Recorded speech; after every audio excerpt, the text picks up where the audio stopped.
సమరం హెల్త్ ఛానల్కు స్వాగతం. ఈరోజు మనం కుడికి బదులు ఎడమ అనే అంశం చూద్దాం. సహజంగా మనం రోజు చేసే చిన్న చిన్న పనుల్లో కుడి చేతి ఆధిపత్యానికి బదులుగా ఎడమ చేతికి ఆ పనిని అప్పగించడం వల్ల మెదడు చురుగ్గా మారుతుందట. కాలిఫోర్నియా విశ్వవిద్యాలయంలో చేపట్టిన ఒక అధ్యయనంలో ఈ విషయం తేలింది.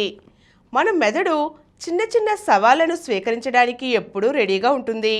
కుడి చేత్తో పనులు చేసే అలవాటు ఉన్నవాళ్ళు అదే పనులను ఎడమ చేత్తో చేయడం మొదలు పెడితే మెదడులో కొత్త నాడీ సంబంధాలు ఏర్పడతాయి. దీన్నే న్యూరోప్లాస్టిసిటీ అంటారు. ఇలా ఆధిపత్యం లేని చేతిని ఉపయోగించడం వల్ల మెదడు చురుకుదనం, ఏకాగ్రత, జ్ఞాపక శక్తి, సంతులనం కూడా పెరుగుతాయి.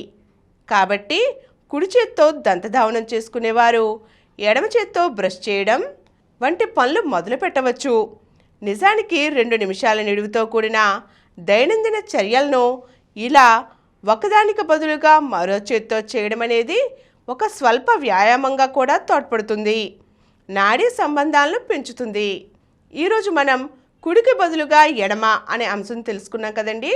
మరో చక్కని అంశంతో మళ్ళీ కలుద్దాం. ఈ కార్యక్రమం మీకు ఎంతో నచ్చింది కదా. ఇటువంటి మరిన్ని వీడియోల కోసం అనతి కాలంలోనే 20 కోట్లకు పైగా వ్యూస్ సాధించిన సమరం ఛానల్ సమర్పించు సమరం హెల్త్ ఛానల్కు సబ్స్క్రైబ్ చేయండి, లైక్ చేయండి, మీ ఫ్రెండ్స్కి షేర్ చేయండి. అలాగే ప్రక్కనున్న గంట సింబల్ని ప్రెస్ చేయడం మర్చిపోకండి.